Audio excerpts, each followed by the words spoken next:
Nearly a decade has elapsed since those harrowing 10 days deep in Alaska's remote wilderness. Yet I continue to experience nightmares about the creature I faced in that frozen wasteland. I am a wilderness survival expert with more than 20 years of experience navigating some of the planet's most isolated and treacherous environments. As a former Marine Corps reconnaissance specialist, I've endured combat scenarios that would destroy most individuals mentally. I've persevered through conditions that have taken the lives of veteran outdoorsmen far more experienced than myself. Yet nothing, absolutely nothing, could have prepared me for what I witnessed during those final 72 hours of what began as a standard solo endurance test. For years, I've wrestled with whether to reveal this account. My credibility as a respected survival specialist means everything to my livelihood. It defines my career, shapes my reputation, and determines how the outdoor community perceives me. However, the burden of harboring this secret has become crushing. Perhaps it's finally time for people to understand what truly lurks in our most remote wilderness regions. The concept of a 10-day solo winter endurance trial in Alaska had been developing in my thoughts for several years. Following 2 decades of instructing others in extreme survival techniques, I felt compelled to test my own limits against nature's harshest conditions. I deliberately selected the Denali backcountry due to its notorious reputation for being utterly merciless.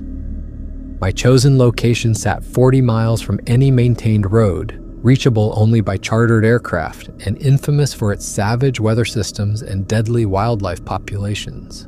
Months of meticulous preparation had gone into every aspect of this endeavor. The objective was straightforward in theory, but devastating in practice. Endure 10 days in February using only essential equipment and whatever sustenance I could hunt, trap, or gather. Weather forecasts predicted sustained temperatures below minus 20 degrees Fahrenheit, with potential nighttime lows reaching minus 40 degrees Fahrenheit. These were ideal conditions for testing every survival technique I'd mastered throughout my lifetime. My equipment was intentionally minimal: a military specification winter sleeping system, a compact canvas shelter, fundamental hunting and fishing tools, emergency communication devices, and sufficient provisions for 72 hours. Just enough to establish myself before transitioning to complete self-sufficiency. I carried my father's .30-06 hunting rifle, a weapon I'd been using since childhood, and could operate with deadly accuracy even in the most adverse conditions. The insertion proceeded flawlessly. A veteran bush pilot I'd collaborated with previously transported me into the deep wilderness on a pristine February morning. The landscape beneath us was stunning. Infinite stretches of snow-blanketed forest interrupted only by frozen waterways and occasional stone formations. As we circled my designated landing area, a modest clearing encircled by thick spruce woodland, the pilot delivered his standard pre-deployment briefing.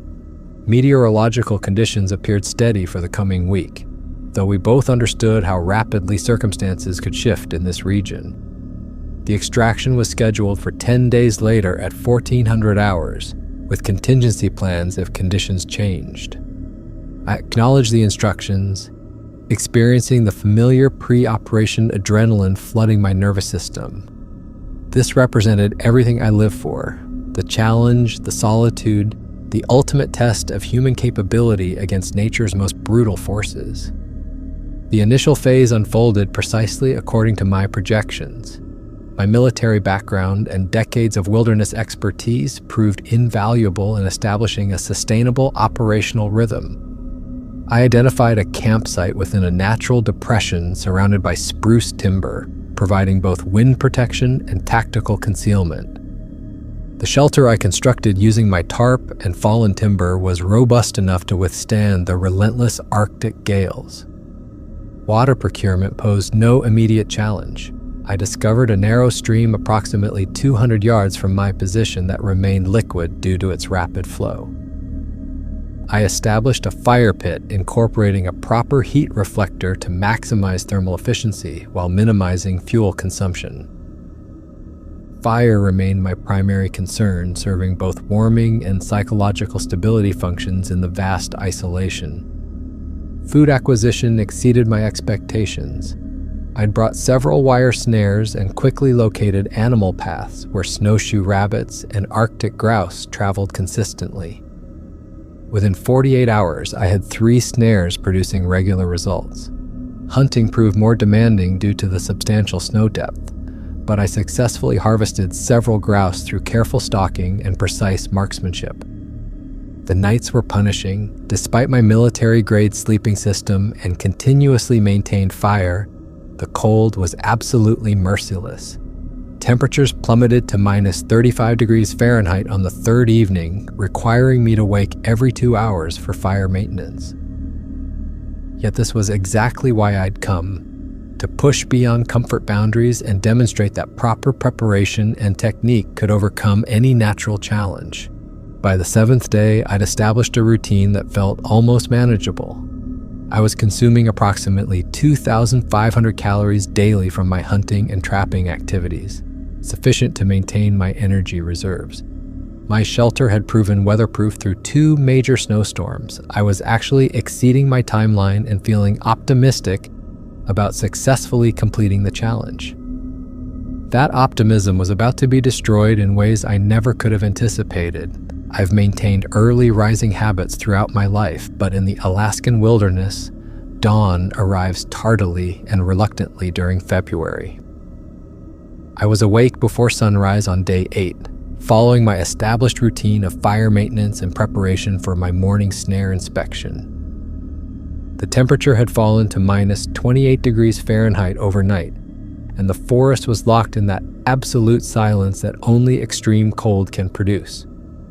I'd established a specific route for snare inspection, a circuit covering approximately 2 miles through the forest before returning to base camp. It was systematic, efficient, and allowed me to monitor wildlife movement patterns in the area. I'd been following this identical route for 7 days, and every tree, boulder, and snow depression had become intimately familiar. That's precisely why I immediately noticed the tracks. They appeared in the snow roughly 50 yards from my 3rd snare, crossing the game trail I'd been monitoring. Initially, they resembled human footprints, displaying clear heel impact and toe propulsion patterns that were unmistakably bipedal. However, the dimensions were impossible. Each impression measured at least 18 inches in length and 8 inches in width, far exceeding any human foot dimensions.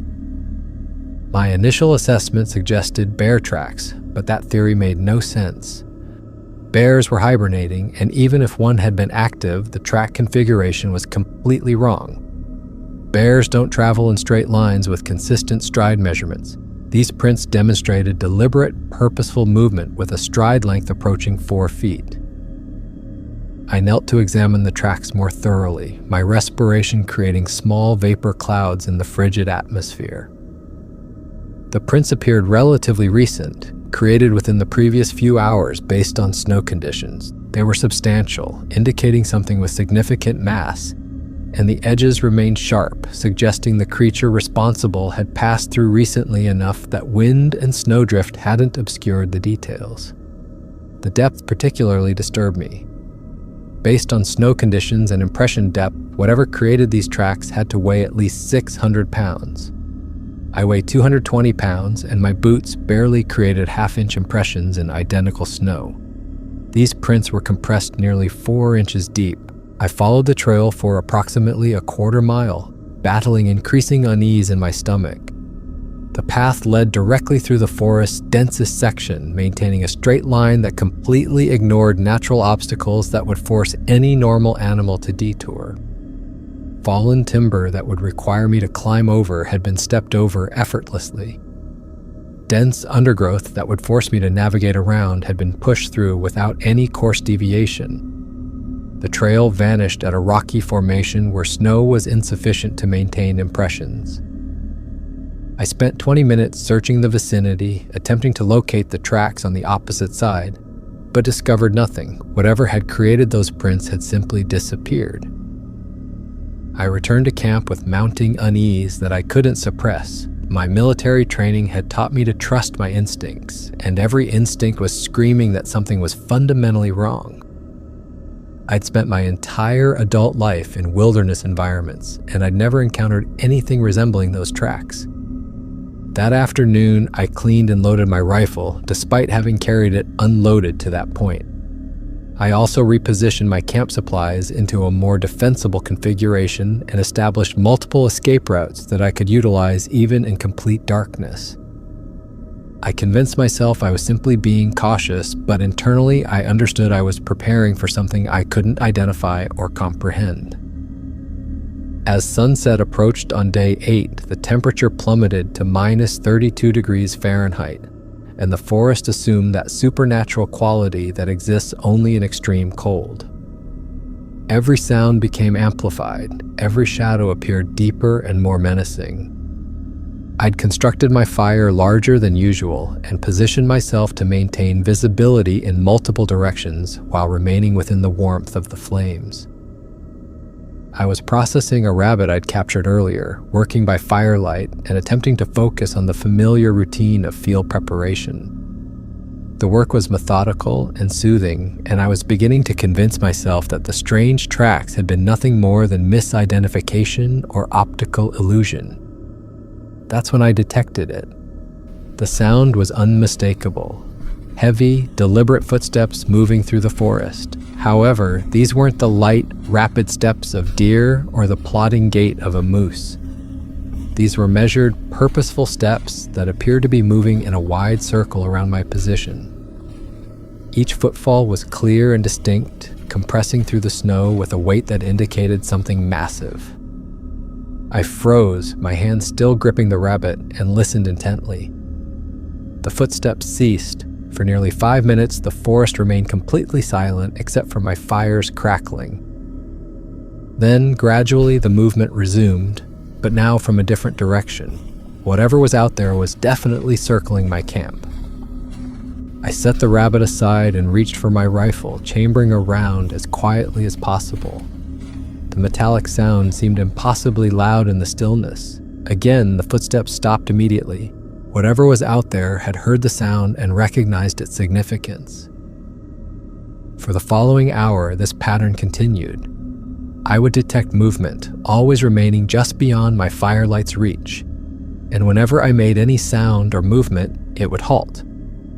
But I could sense eyes observing me. It was the identical sensation I'd experienced during combat patrols in hostile territory, the absolute certainty that you're being watched by something intelligent and potentially dangerous. Finally, I couldn't endure it any longer. I grabbed my headlamp and rifle and stepped away from the fire, calling out into the darkness to announce my presence and awareness. The response was immediate and terrifying.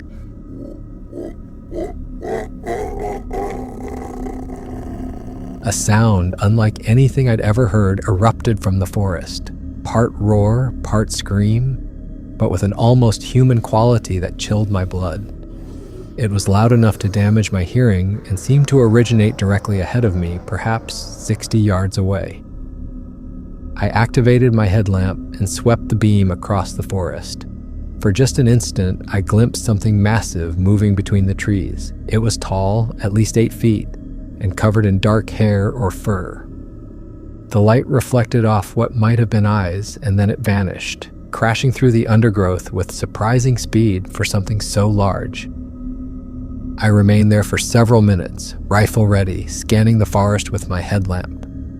But whatever had been watching me was gone.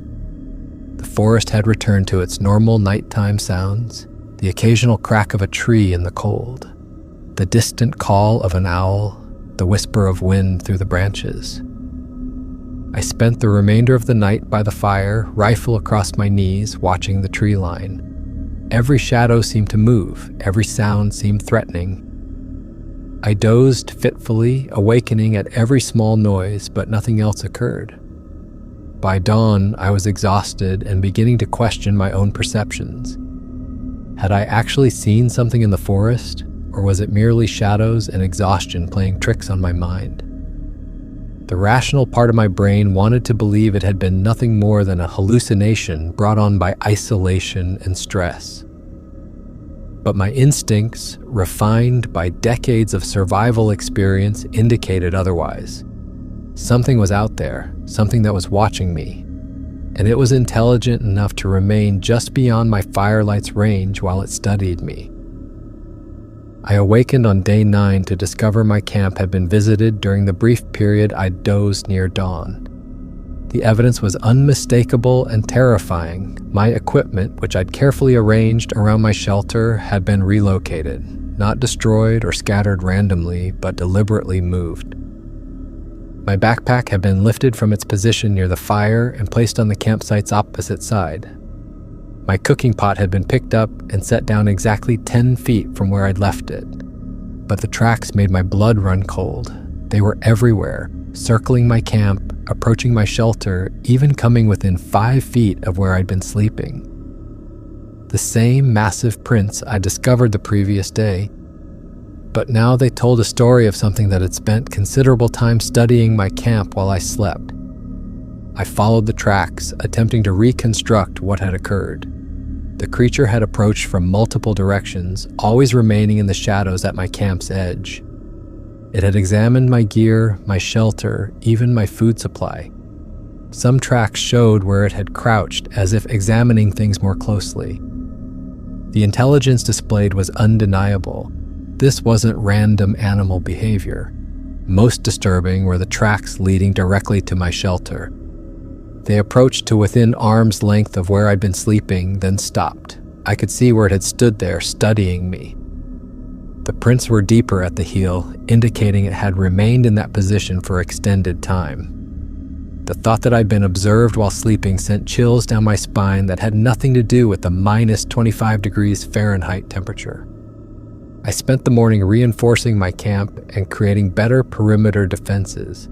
I established a series of noisemakers using my camping equipment, tin cups and metal utensils that would clatter if disturbed. I also moved my sleeping position to a location providing better visibility of the surrounding area. If this creature was going to stalk me, I was going to make it as difficult as possible. By afternoon, I had to acknowledge that my situation had fundamentally changed. This was no longer a survival challenge, it was a potential life or death scenario. I was being stalked by something unknown, something that was clearly intelligent and unafraid of humans. My military training activated, and I began treating this as a tactical situation rather than a wilderness adventure. I inventoried my resources, one rifle with 30 rounds of ammunition, basic survival gear, emergency signaling devices, and a day and a half before my scheduled extraction. My options were limited. I could attempt to reach the extraction point early, but that would require a challenging 15-mile trek through dangerous terrain in extreme cold. Or I could remain and defend my position, hoping that whatever was stalking me would lose interest or that I could drive it away. The decision was made for me as the sun began to set.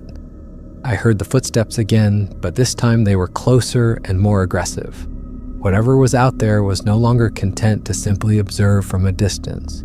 It was moving in. As darkness fell, the temperature dropped to minus 30 degrees Fahrenheit, and the forest assumed a menacing quality I'd never experienced before. Every tree seemed to conceal potential threats. Every shadow could hide something dangerous. I'd built my fire larger than ever and positioned myself with my back to a large boulder that would prevent anything from approaching from behind. The footsteps began around 8 p.m., but this time they were different. Instead of the cautious, circling pattern of the previous night, these were bold and direct. Whatever was out there was moving straight toward my camp with purpose and determination. I could hear it approaching through the dense spruce forest, breaking branches and pushing through underbrush with casual disregard for stealth. The sounds were intensifying, and I could determine from the spacing and rhythm that it was walking upright on 2 legs. No known animal in Alaska moves through the forest with that kind of confident bipedal gait. I shouted warnings into the darkness, announcing that I was armed and would defend myself. The footsteps stopped, but I could hear heavy breathing just beyond my firelight's range. It was deep, rhythmic, and definitely not human. But there was something almost contemplative about it, as if whatever was out there was considering its next move. Then I heard something that made my blood freeze. It was vocalization, not quite words, but definitely some form of communication. It was a series of low, guttural sounds that seemed to have structure and meaning. It was attempting to communicate with me. I called out again, asking what it wanted while trying to maintain strength in my voice despite my fear.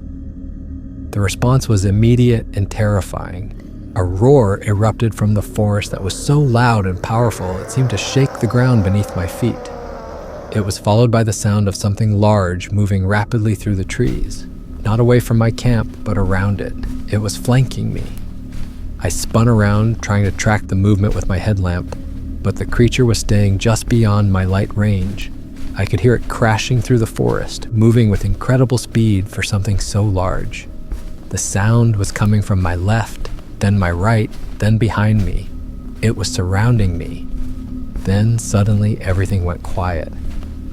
The forest fell into a silence so complete it was almost oppressive. I stood there, rifle ready, turning slowly to scan the tree line.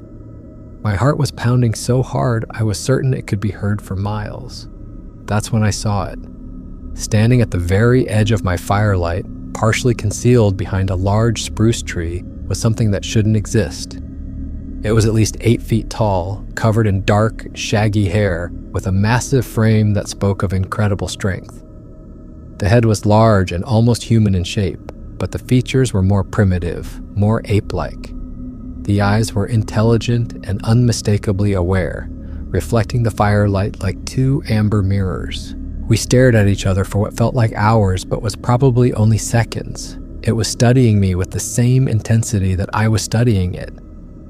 There was intelligence in those eyes, but also something wild and unpredictable. It was clearly deciding whether I was a threat, prey, or something else entirely. I kept my rifle trained on its center mass, but I didn't fire. Something in its posture suggested that it wasn't immediately threatening. It was watching, evaluating, trying to understand what I was just as much as I was trying to understand what it was. Then it stepped forward into the full light of my fire. The creature was even more massive than I'd initially thought.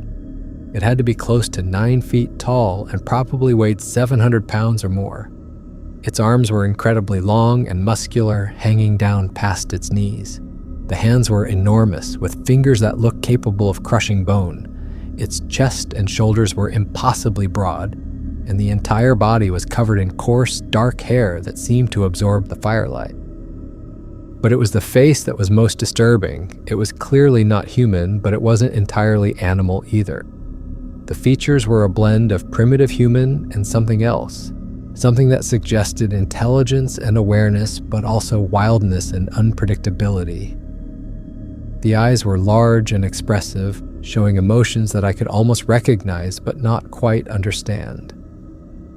We stood there in a standoff that seemed to last forever. I could feel sweat freezing on my forehead despite the extreme cold. My hands were shaking, but I kept the rifle steady.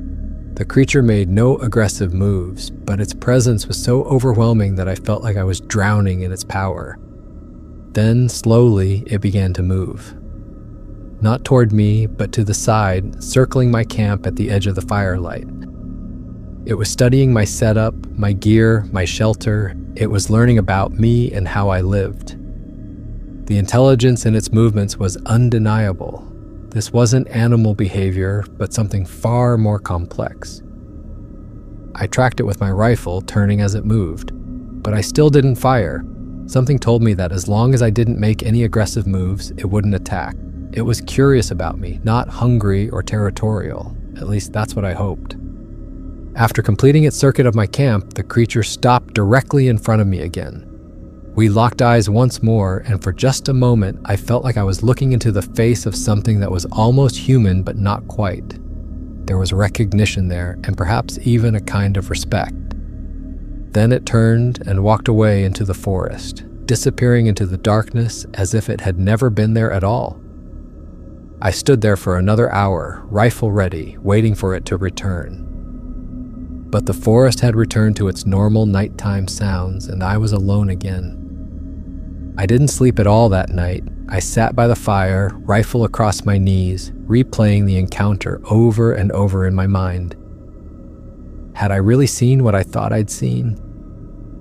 Was it possible that something like that could exist in the Alaska wilderness without being discovered by science?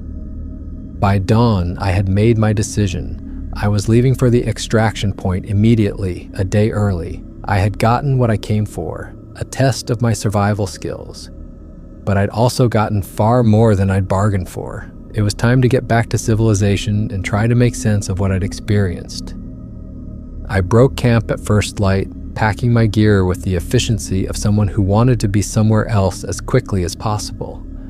The temperature was minus 35 degrees Fahrenheit, and the sky was overcast with the threat of more snow. I had 15 miles to cover through difficult terrain to reach the extraction point, and I wanted to be there well before the pilot arrived.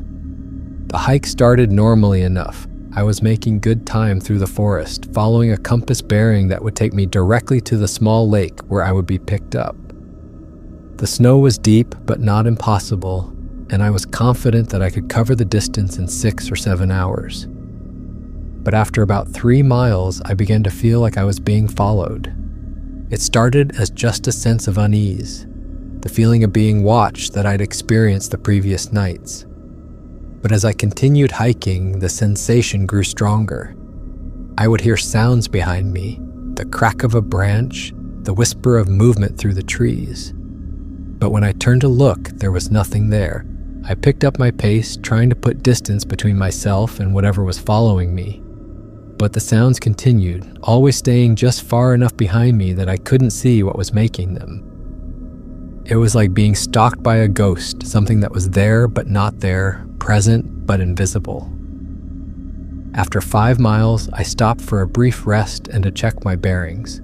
That's when I saw them. The same massive tracks in the snow, paralleling my route, but staying about 50 yards off to my left. Whatever had visited my camp the night before was definitely following me. I resumed hiking, but now I was constantly looking over my shoulder. The tracks continued to parallel my route, sometimes disappearing where the snow was thin, but always reappearing a little further ahead. It was clear that the creature was not just following me randomly. It was herding me, keeping me moving in a specific direction. That realization sent a chill down my spine that had nothing to do with the cold. If it was intelligent enough to herd me, then it was intelligent enough to predict where I was going. It might even be trying to cut me off before I reached the extraction point. I changed course slightly, veering to the right to see if the tracks would adjust accordingly. They did. Whatever was following me was definitely reacting to my movements, staying positioned to intercept me if I tried to deviate from my planned route. By mile 10, I was beginning to panic. The creature's tracks were getting closer, and I could occasionally catch glimpses of movement in the forest to my left. It was a dark shape moving through the trees, always staying just far enough away that I couldn't get a clear look at it, but close enough that I knew it was there. I was exhausted from the difficult hiking conditions and the constant stress of being stalked. My legs were burning from post-holing through the deep snow, and my pack felt like it weighed twice as much as when I'd started. But I couldn't stop. I had to reach the extraction point before whatever was following me decided to make its move.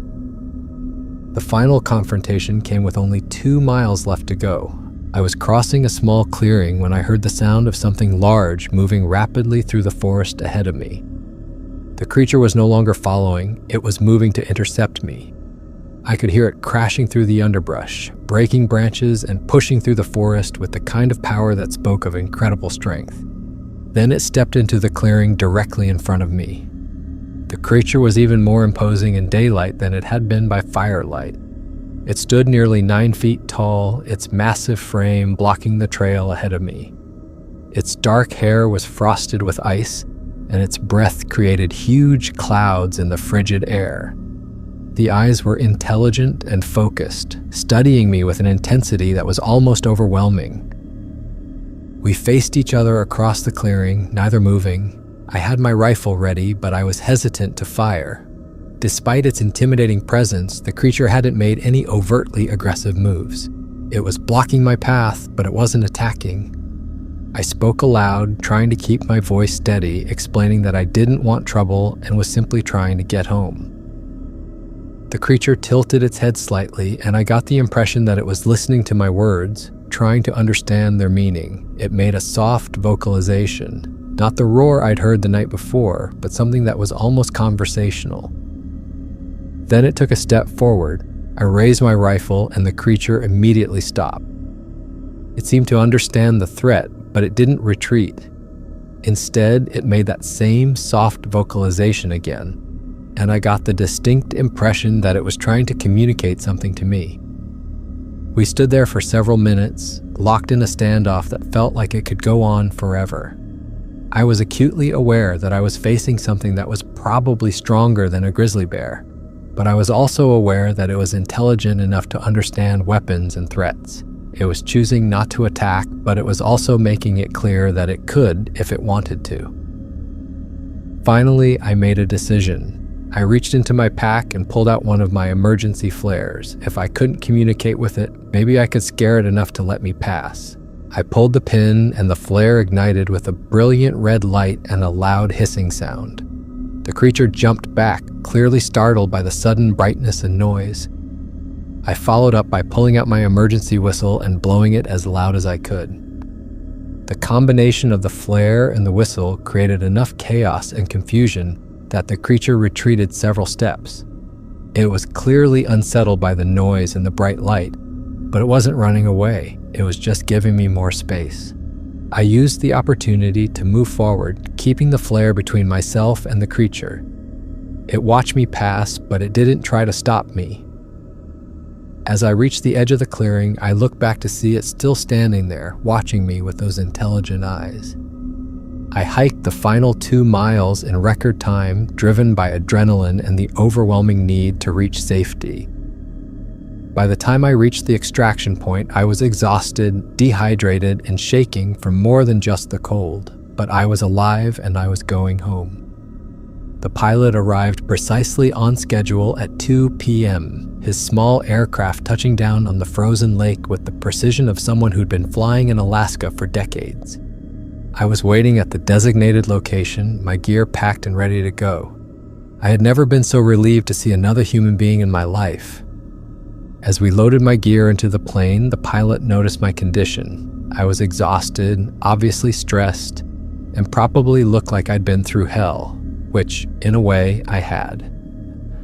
He asked if it had been a rough trip, studying my face with the kind of concern that comes from years of extracting people from dangerous situations. I hesitated before answering. How do you explain to someone that you've spent 3 days being stalked by something that isn't supposed to exist? How do you tell a rational person that you've seen something that science says is impossible? I told him it had been rougher than expected, and he nodded without pressing for details. Bush pilots learn to read people, and he could obviously tell that I wasn't ready to talk about what had happened. He finished loading my gear and started the plane's engine. As we taxied across the frozen lake, I looked back at the forest where I'd spent the last 10 days. Somewhere in those trees was something that had changed my entire understanding of what was possible in the wilderness, something that was probably still watching as we took off. During the flight back to Fairbanks, the pilot made casual conversation about weather conditions and flying, but I could tell he was still concerned about my condition. Finally, about halfway through the flight, he brought up something that made my blood run cold. He mentioned that I wasn't the first person he'd picked up from that area who looked like they'd seen a ghost. He'd been flying hunters and guides into that region for 15 years, and every few years someone came out looking like I did. They didn't want to talk about what happened, but they all had the same look in their eyes, like they'd seen something that shouldn't exist. When I asked if any of them had ever told him what they saw, he was quiet for a moment, concentrating on his flying. Finally, he said a few had, and they all described the same thing. Something big, something that walks on two legs, something that's too intelligent to be an animal. Most people think they're crazy, so they keep quiet about it. When I asked if he thought they were crazy, he told me he'd been flying over that wilderness for a long time and had seen things from the air that he couldn't explain. Tracks in the snow that didn't match any known animal. Movements in the forest that were too purposeful to be wildlife. He thought there were things in the Alaska wilderness that we don't understand, and maybe we're not supposed to understand them. The rest of the flight passed in silence, but his words had confirmed what I'd already begun to suspect. I wasn't the only person who had encountered something unexplainable in that remote area. There were others, and they were all keeping quiet about it for the same reasons I was considering. Back in Fairbanks, I checked into a hotel and spent the next 3 days trying to process what had happened. I took long, hot showers to wash away the cold and the fear. I ate real food and slept in a real bed. But I couldn't stop thinking about those 3 days in the forest and what they meant. I considered my options. I could keep quiet about what I'd seen and continue with my life as if nothing had happened. I could try to convince myself that it had all been a hallucination brought on by stress and isolation. Or I could report what I'd experienced and face the potential consequences to my reputation and career. The decision was made easier by a conversation I had with a wildlife biologist I'd worked with on several projects. I called her under the pretense of discussing my survival challenge, but I eventually worked up the courage to describe what I'd encountered. She told me I wasn't the first person to report something like this, that there were dozens of similar accounts from Alaska and the Pacific Northwest. Most people were too afraid of ridicule to report them officially, but they existed. When I asked if she thought it was possible, she said she thought there were a lot of things in the wilderness that we don't understand. The Alaska wilderness is vast and largely unexplored. If something large and intelligent wanted to remain hidden, it could probably do so indefinitely. That conversation gave me the courage to file an official report with the Alaska Department of Fish and Game. I spent 2 days writing a detailed account of everything I'd experienced, including descriptions of the tracks, the encounters, and the behavior I'd observed. I tried to be as objective and scientific as possible, sticking to facts and avoiding speculation. The response was polite but non-committal. A wildlife officer called me to discuss the report, asking detailed questions about the location and the specific behaviors I'd observed. He seemed genuinely interested in what I had to say, but he also made it clear that they received similar reports regularly and that they were filed away for future reference. He explained that they couldn't investigate every report of unusual wildlife encounters, but they did keep track of patterns and locations. My report would be added to their database. When I asked if there had been other reports from the same area, he confirmed that there had been several over the years. He wouldn't give me specific details, but he suggested that the area I'd been in was known for unusual wildlife activity. 6 months later, I learned that the area where I'd had my encounter had been designated as a special research zone with restricted access. No official explanation was given, but hunting and camping permits were no longer being issued for that region. When I tried to get more information, I was told that the area was being studied for ecological research purposes. Nearly a decade has passed since my encounter in the Alaska wilderness, and I still don't have answers to the questions that experience raised. I've continued my career as a survival instructor, but I've never returned to that area of Alaska. I've never had another encounter with anything similar, but I've never stopped thinking about what I saw. I've conducted extensive research on similar encounters, and I've found hundreds of accounts from credible witnesses describing similar experiences. Military personnel, law enforcement officers, experienced hunters and guides, all describing encounters with something large, intelligent, and bipedal that doesn't match any known animal. The scientific community remains skeptical, and I understand why. Extraordinary claims require extraordinary evidence, and blurry photographs and eyewitness accounts aren't enough to prove the existence of an unknown species. But the consistency of the reports, The credibility of many witnesses and the vastness of the unexplored wilderness suggest that something is out there. What troubles me most is the intelligence I witnessed.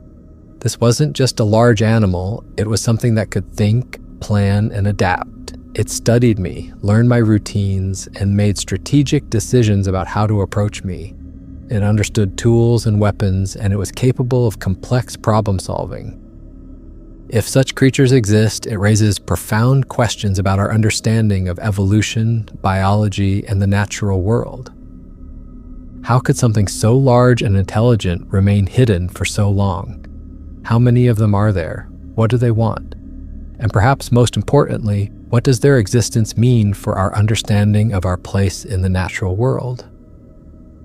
I've shared my story with selected colleagues and friends over the years, and the reactions have been mixed. Some are skeptical, others are intrigued, and a few have shared similar experiences of their own. I've learned that there's a community of people who have had unexplained encounters in the wilderness, and most of them keep quiet about it. The truth is, I may never know what I encountered in that Alaska wilderness. But I know what I saw, and I know it changed me forever. Whether it was a remnant of an ancient species, an undiscovered primate, or something else entirely, it was real. And it's still out there, somewhere in the vast wilderness, watching and waiting. For more interesting stories like this one, check this out.